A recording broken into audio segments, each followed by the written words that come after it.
गरुड़ भगवान जी से पुनर्जन्म के बारे में पूछते हैं।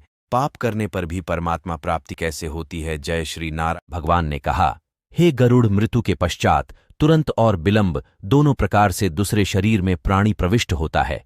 जो ज्योति स्वरूप जीव आत्मा विद्यमान रहता है, वह मृत्यु के बाद प्रेत आत्मा शरीर धारण कर लेता है और दशघात्र के जो पिंड दान दिए जाते हैं उससे पिंड शरीर बनता है।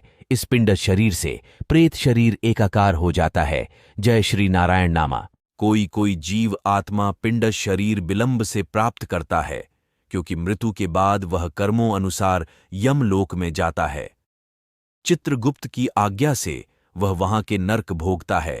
वहां की यातनाओं को झेलने के पश्चात उसे पशु पक्षी कीट, जय श्री नारायण नामा, आदि की योनि प्राप्त होती है। प्राणी जिस शरीर को ग्रहण करता है उसी शरीर में मोहवश ममता हो जाती है। शुभ कर्मों के फल भोगकर वह मुक्त हो जाता है। जय श्री नारायण। गरुड़ भगवान जी से जिज्ञासा करते हैं कि बहुत से पापों को करने पर भी इस संसार को पार कर प्राणी आपको कैसे प्राप्त कर सकता है?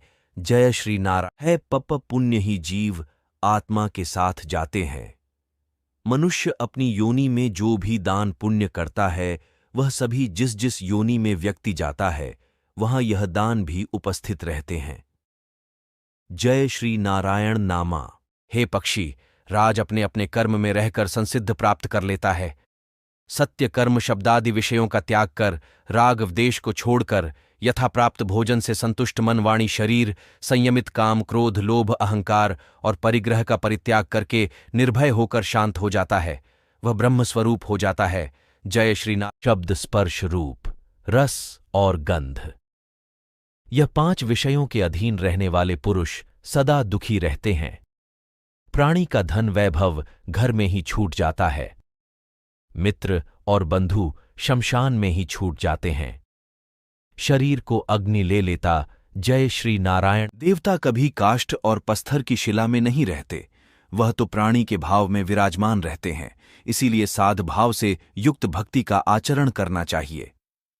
इस पृथ्वी पर दान दम और दया, यह 3 सत्य तत्व है। दीन तथा सज्जन ब्राह्मण को दान, अनाथ प्राणी का संस्कार, निर्जन प्रदेश में स्थित शिवलिंग की पूजा करोड़ों पुण्य का फल प्रदान करता है। जय श्री नारायण।